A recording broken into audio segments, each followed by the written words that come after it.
الرجیم بسم اللہ الرحمن الرحیم. میرے محترم اساتذہ اکرام، سامعین اکرام اور میرے عزیز ساتھیوں، السلام علیکم. آج مجھے جس موضوع پر لفظ کشائی کرنے کا موقع ملا ہے اس کا عنوان ہے مسئلہ فلسطین.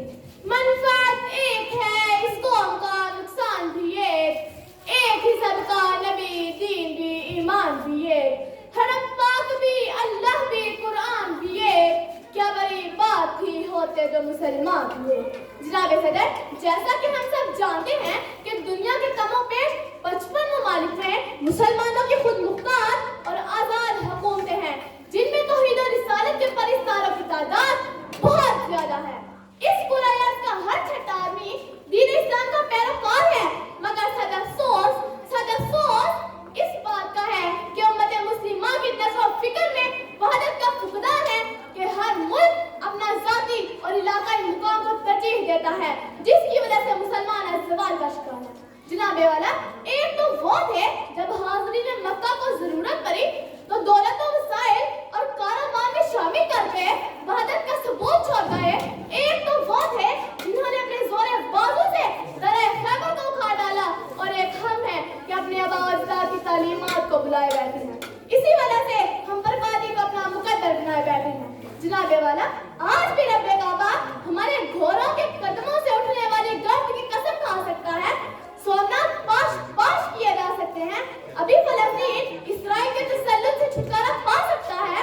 اگر افغانستان میں چند مسلمان مل کر امریکہ اور اتحادیوں کو ناکو چلے چبا سکتے ہیں تو ہم 1.5 مسلمان مل کر اپنا دفاع کیوں نہیں کر سکتے؟ تم آسماں پہ گئے تو چاند سے کہنا، جہاں پہ ہم ہیں وہاں روشنی بہت کم ہے.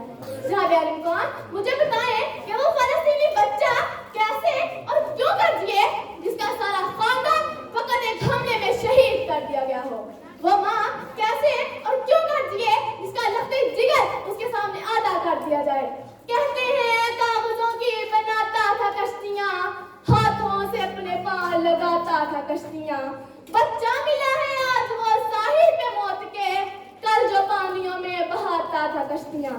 خیر یہ چھوڑے، میں کس کس کو بیان کروں گی اور کس کس گھر کا دکھ بیان کروں گی؟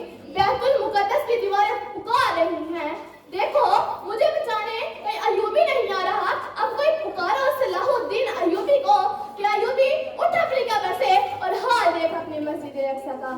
ایوبی اٹھ قبر سے کہ اسلام کی بیٹیاں پکار رہی ہیں. جناب والا، میرا اپنے آپ اور آپ سب کے لیے سوال ہے کہ ہم نے آج تک فلسطینیوں کے لیے نعرے لگانے اور اظہار افسوس کرنے کے علاوہ آخر کیا ہے؟ میں اس شعر سے اپنی تقریر کا اختتام کرنا چاہوں گی. اے کاش مسلمان تیری غیرت کو جگا دوں، اللہ کے سوئے ہوئے شیروں کو جگا دوں. وما علینا الا البلاغ المبین.